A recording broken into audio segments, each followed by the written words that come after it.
आप सभी का स्वागत है आपके अपने YouTube चैनल की कॉन्सेप्ट पर। तो बिना देर करते हुए चलते हैं हम अपने टॉपिक की तरफ। अब तक हमारा जो है 1.1 का सवाल नंबर 1 यानी सवाल नंबर 1 का 3 सवाल है जो इससे हमें यूक्लिड विभाजन विधि से हल करना था, यानी यूक्लिड एल्गोरिथम विभाजन विधि से हमें क्या करना था, हल करना था, SCF बनाना था। और ये क्लास हमारी हो चुकी है। अगर अब तक आप नहीं देखे हैं तो जाएं, डिस्क्रिप्शन में दिया हुआ है, आप नीचे जाकर के लिंक में जाए और उसे जरूर देखें। आज का जो सवाल हमारा होगा वो सवाल नंबर 2 है और आपके लिए ये बहुत इंपॉर्टेंट सवाल होने वाली है। बहुत बड़ा सवाल नहीं है, छोटा सा सवाल है, लेकिन एकदम बिल्कुल लॉजिक वाला सवाल है। आइए देखते हैं सवाल क्या रहा है कि दर्शाएं कि कोई भी धनात्मक विषम पूर्णांक, बात क्या हो रही है, विषम की बात हो रही है, सम की बात नहीं हो रही है। हमेशा क्या हम निकालेंगे, सम और विषम दोनों निकालेंगे, लेकिन हमें निकाल के इसको बताना क्या है, आंसर में हमारा क्या आ जाएगा, विषम आ जाएगा। विषम पूर्णांक 6+1 या 6+3 6q+3, उसके बाद है या 6q+5 के रूप में होता है, या जहां q कोई पूर्णांक है। q क्या है, q कोई पूर्णांक है, q कोई भी पूर्णांक हो सकता है। धनात्मक पूर्णांक, ऋणात्मक पूर्णांक, वो सवाल हम बनाएंगे तो हमें पता ही चल रहा है कि q क्या है, कोई भी पूर्णांक है, कोई भी संख्या है। q का मान नहीं है हमारे पास, q क्या है, कोई संख्या है, कोई पूर्णांक है। तो आइए सवाल हम हल करते हैं। हल में हमें लिखना होगा पहले माना कि, यानी हमें मानना पड़ेगा, माना कि विषम पूर्णांक, कौन सा पूर्णांक, विषम पूर्णांक बराबर a है। विषम पूर्णांक क्या है, तो विषम पूर्णांक a है, अतः भाजक बराबर 6 है। भाजक क्या है, 6 है। अब हमने 6 को ही भाजक क्यों माना, तो ये हम चलते हैं फॉर्मूला की तरफ। किसकी तरफ, तो फॉर्मूला की तरफ। फॉर्मूला क्या है हमारा, यूक्लिड विभाजन एल्गोरिथम क्या है, तो हम यहां लिख सकते हैं इसीलिए यूक्लिड विभाजन प्रमेयिका से, किसे, तो यूक्लिड विभाजन प्रमेयिका से। यूक्लिड विभाजन प्रमेयिका क्या कहता है, तो उसका फॉर्मूला है a बराबर BQ+R, यानी a बराबर BQ+R। हम यहाँ भाजक 6 को क्यों माने हैं, तो 6 क्या है, यहाँ पर इसकी जगह पर a ऐसे ही रह जाएगा, b की जगह पर 6, Q+R की जगह पर हम 1 लिख सकते हैं, 2 1 दे सकते हैं, 3 दे सकते हैं, 5 दे सकते हैं, इसमें कोई दिक्कत नहीं है। यहाँ हम चाहें तो ये दो और भी लिख दें, 1 6Q+3 लिख दें, a बराबर 6Q+5 लिख दें, जो हमारे सवाल में दिया। लेकिन इतना लिखने की जरूरत फिलहाल अभी तो नहीं है, लिखेंगे सब। इतना हो गया, तो ये 6 क्या हो गया हमारा, ये 6 हमारा भाजक है। इतना अगर आप समझ गए हैं तो मैं आगे बढ़ती हूँ। अब इसमें क्या देखा गया है कि ये जो R दिखाई दे रहा है ये शेष है। क्या है, ये शेष है। तो शेष हमेशा, यहां लिखेंगे शेष हमेशा किससे छोटा होता है, भाज्य से या भाजक से, तो हमेशा भाजक से छोटा होता है। शेष किससे छोटा होगा, तो शेष हमेशा भाजक से छोटा होता है। तो शेष हमेशा किसे, भाजक से छोटा होता है। शेष किसे, तो शेष हमेशा भाजक से छोटा होता है। ये आप अपने दिमाग में बैठा लीजिएगा और इसी पर पूरा सवाल आधारित है। अब हमारे पास भाजक क्या है, भाजक हम क्या देख रहे हैं, 6 है हमारे पास, भाजक 6 है। क्या हमारे पास भाजक 6 है, तो R का मान संभवतः हमारे लिए क्या हो सकता है, तो 6 से कम होगा। R का मान हमारे लिए क्या होगा, 6 से कम होगा, क्योंकि R क्या है, R शेष है। तो हम यहाँ इसको भी लिखेंगे, यहाँ लिखेंगे अतः R बराबर, यानी R का संभवता मान, R का क्या समान, संभवता मान, यानी संभव, R के लिए हम मान सकते हैं संभवता, यानी हो सकता है ऐसा। 6 से कम लेंगे तो 0 1 2 3 4 5, यानी 6 से कम लिया जाएगा। किससे कम लिया जाएगा, तो ये 6 से कम लिया जाएगा और इसे ही सारे सवालों पर क्या करना है, बैठा देना है। यानी जो फॉर्मूला हमारा दिख रहा है, इस फॉर्मूला पर ही इसको इंगित कर देना है। अब हम कैसे इंगित करेंगे, तो हम यहाँ लिख सकते हैं इसीलिए a बराबर BQ+R। तो a तो हमारा ऐसे ही रह जाएगा, ये b की जगह पे क्या आ जाएगा, 6 आ जाएगा, 6 आ जाएगा और उसके q का q हो जाएगा प्लस, ये r की जगह पर क्या होगा, तो r की जगह पर हम 0 ले सकते हैं, 1 ले सकते हैं। तो पहले हम 0 से स्टार्ट करेंगे, 0 लेंगे, तो यहाँ क्या आ जाएगा, तो a बराबर क्या आ जाएगा, 6Q। एक तो हमारा ये निकल गया, कोई पूर्णांक है, कोई भी पूर्णांक है, यानी विषम पूर्णांक मान लेंगे। अब ये सम भी हो सकता है, विषम भी हो सकता है, क्लियर बाद में होगा। एक ये निकला। अब हम इसी जगह पे फिर दूसरा लेंगे,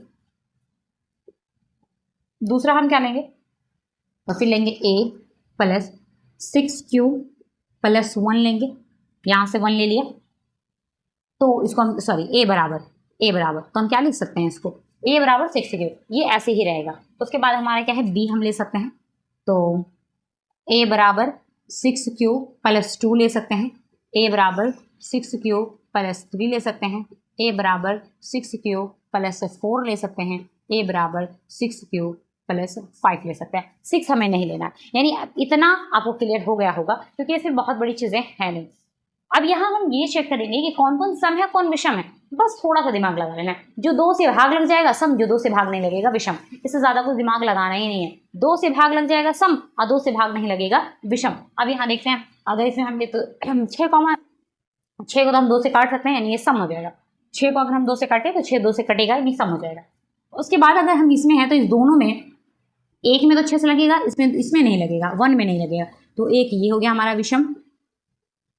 इसमें भी 2 से लगेगा, इसमें भी 2 से लगेगा, तो ये हो जाएगा हमारा सम, ये सम संख्या। उसके बाद यहाँ 3 और ये, इसमें तो 2 से लगेगा लेकिन इसमें 2 से नहीं लगेगा 3 में, तो ये हो जाएगा हमारा विषम। उसके बाद ये 4 में भी 2 से लगेगा, 6 में भी 2 से लगेगा, तो ये हो जाएगा हमारा सम। 6 में 2 से लगेगा, 5 में 2 से नहीं लगेगा, तो ये हो जाएगा हमारा विषम। अब हम इसमें आसानी से हम ढूंढ लेंगे कि सम और विषम क्या होता है। मैं ये इसलिए लिखी हूँ ताकि आप आसानी से ढूंढ सकते हैं, और आप इस तरीके से 1-2 बार इसका रिवाइज कर लेंगे या 1-2 बार वीडियो रिप्लाई करके देख लेंगे, तो आपको ये क्लियर हो जाएगा। 1-2 बार रिपीट कर सकते हैं, आप देख सकते हैं। अब है कि अब इसमें क्या करना है हमें, तो हम यहाँ लिख सकते हैं। अब हम यहाँ क्या लिखेंगे, तो यहाँ हम ले सकते हैं कि सम में, यानी सम संख्या जो है उसमें 2 का गुणनखंड है और विषम संख्या में 2 का गुणनखंड नहीं है। अब किस किस में 2 का गुणनखंड है, तो हम यहाँ लिख सकते हैं 6 Q, 6 Q plus 1, 6 Q plus 2, 6 Q plus 3 में 2 1 का गुणनखंड है, 2 1 का गुणनखंड है, इसलिए यह सम संख्या होगी। 6 क्यू प्लस 1, 6 क्यू प्लस 3 या 6 क्यू प्लस 5 में 2 1 का गुणनखंड नहीं है, नहीं, इसलिए यह विषम, इसलिए यह धनात्मक विषम पूर्णांक हो, इसलिए यह धनात्मक विषम पूर्णांक हो।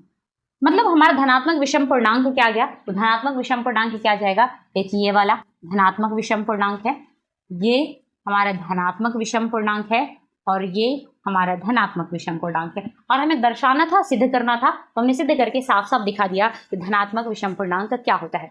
तो आप इसे गौर से देखें, या आप इसका स्क्रीनशॉट ले लें, या इसे आप नोट कर लें, ये आपकी मर्जी है। लेकिन मैं ये सम और विषम दोनों इसलिए केवल पढ़ा रही हूँ ताकि ये दोनों ही क्लियर हो जाए। अगर सवाल में सम पूछे तो सम भी आप बना सकते हैं, अगर सवाल में आपको विषम दे दिया जाए तो विषम भी बना सकते हैं। ये आप पर डिपेंड करता है कि आप किस तरीके से इसे देखेंगे। लेकिन मैंने यहाँ सम और विषम दोनों ही क्लियर किया है केवल आपके लिए कि सम क्या होता है और विषम क्या होता है।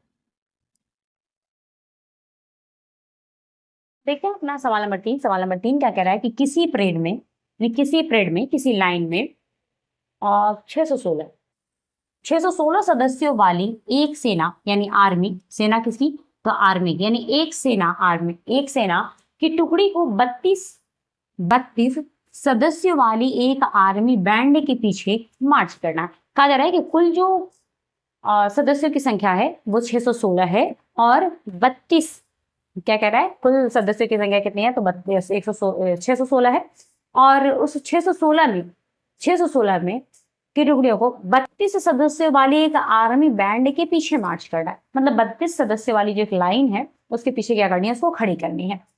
दोनों समूहों को समान संख्या वाले स्तंभों में मार्च करना है, और 2 समूह बनाया गया है और उसे किसमें, तो समान संख्या वाले स्तंभों में मार्च करनी है, खड़ा करना है। उन स्तंभों की अधिकतम संख्या क्या है जिनमें वे मार्च कर रहे हैं। अब हमें सबसे पहले कह रहा है कि उन स्तंभों की संख्या निकालनी है जिनमें क्या कर रहे हैं, वे मार्च कर रहे हैं। तो सबसे पहले हम मान यहाँ क्या लेंगे, तो यहाँ हम मानेंगे, यानी दिया हुआ है हमारे पास, हल में हम क्या लिखेंगे, तो हल में लिखेंगे यहाँ, या तो हम मान सकते हैं हमारे पास दिया हुआ क्या है कि ए बराबर, कल ही मैं बता चुकी थी कि सबसे बड़ी संख्या को क्या करनी है, सबसे बड़ी संख्या क्या हो जाएगी हमारी, तो सबसे बड़ी संख्या ए और छोटी वाली संख्या क्या हो जाएगी, बी होगी। ए बड़ी संख्या, बी क्या होगी, छोटी संख्या। आगे लिखी हो पीछे लिखी हो उससे हमें कोई मतलब नहीं है। तो हम क्या यहाँ क्या लिखेंगे, माना ए बराबर, ए सबसे बड़ी संख्या तो 616 और बी बराबर 32।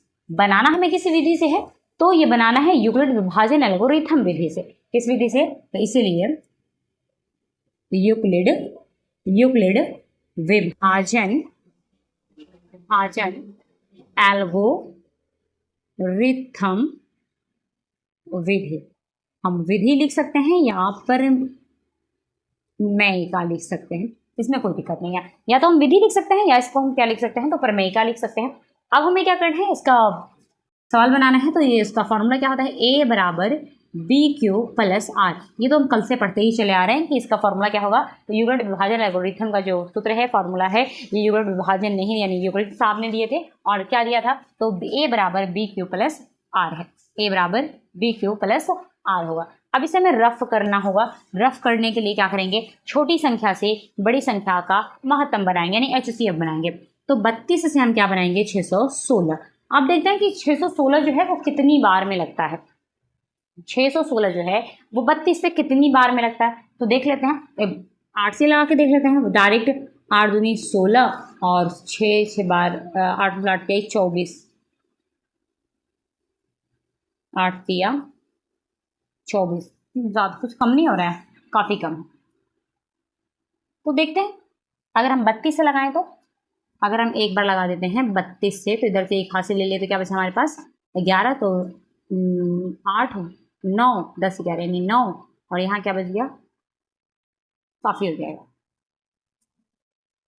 तो अब हम क्या करेंगे, यहाँ 32 से क्या करेंगे, डिवाइड करेंगे। 32 से पहले क्या करेंगे, डिवाइड करेंगे, किस में, तो 616 में, यानी 32 से हम क्या करेंगे, 616 में डिवाइड करेंगे। तो 7 8 से देख लेंगे, 2 4 से लगा करके देखते हैं क्या आता है। 32 दूना 4 6 नहीं करेगा, मतलब हम पहले 1 से लगाते हैं, तो आ गया 32, घटाएंगे तो क्या आ गया, 11 में से 2 गया तो 9, 10 11, यहाँ में से 5, 5 में से 3 गया तो 2, ये 6 यहाँ उतार लेंगे। अब हम देखते हैं कि 32 में फिर कितना से लगेगा। अभी हम डिवाइड बना रहे हैं, डिवाइड के बाद अगर जो शेष बचेगा उस शेष से फिर हम क्या करेंगे, यहाँ भाजक में क्या करेंगे, हम फिर भाजक में भाग लगाएंगे। तो देखते हैं 32 से 8 दूनी 16 का 6 हाथ से ले, 8 8 के 24 25 कम है। फिर देखते हैं 9 से लगा के, 9 दूनी 18 का 8 हाथ से ले, 9 18 9 के 27 1 28 क्या है, तो 9 से लगेगा। 288 में है। आइए देखते हैं, माइनस करेंगे तो 16 में से 8 गया तो 8 बचा, यहाँ 8 में से 8 गया तो कट यानी 0। अब इस 8 से ये 8 क्या बचा है, ये शेष बचा हुआ, ये 8 क्या बचा हमारे पास, शेष बचा हुआ है। अब हम क्या करेंगे, हमें सबसे पहले कल ही मैंने कहा था कि एक एक करके क्या करेंगे, पहले हम यहाँ लिख लेंगे। किसको लिख लेंगे, तो यहाँ जो हमारे पास यूक्लिड विभाजन एल्गोरिथम है, इसमें क्या करेंगे, हम एक एक करके पहले ही उसको बैठा देंगे, क्योंकि हमें काम तो सिर्फ उसी का है, इसका तो कोई काम है भी नहीं, ये तो केवल हम निकाले हैं। इसमें क्या करना है, तो इसमें इसका मान पुट करने के लिए, मान रखने के लिए, तो हम एक एक बॉक्स को पहले लिख लेंगे। अब हमारे पास क्या है, तो ये ए क्या हो जाएगा, ए हो जाएगा 616 इज इक्वल, बी क्या हो जाएगा, तो 32, और क्यू क्या हो जाएगा, इंटू 19, और प्लस आर क्या होगा 8। अब फिर हमें क्या करना है, 8 से 32 में, यानी 8 से 32 में भाग करना है। तो 8 चौक 32 कितनी हो जाएगी, 8 चौक 32, यहाँ कुछ नहीं है तो 0 0, यहाँ कुछ नहीं है तो क्या हो जाएगा, यहाँ कुछ नहीं है तो क्या होगा 0 0।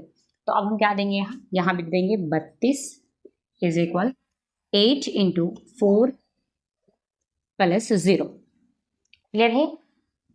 ये अब यहाँ क्या है, तो HCF हमारा ये होगा, इसका HCF क्या होगा, तो ये होगा। तो कितनी पीरियड्स यानी कितनी लाइनें बनेंगी, यहाँ क्या कह रहा है, अधिकतम संख्या क्या है जिसमें भी मार्च कर सके, तो अधिकतम संख्या क्या हो जाएगी हमारी, अधिकतम संख्या बराबर 8, कितनी संख्या हो जाएंगी? 8 संख्या हो जाएंगी। क्यों 8 होगा? क्योंकि HCF जो होगा हमारा वो HCF कितना है? तो HCF 8 है। दोस्तों आज के लिए केवल इतना ही। कल जो हमारा नेक्स्ट चैप्टर चलेगा 2.1। अगर आपको ये वीडियो अच्छी लगती है तो लाइक, सब्सक्राइब एवं शेयर जरूर करें। अपने दोस्तों तक ज्यादा से ज्यादा पहुंचाने की कोशिश करें। धन्यवाद।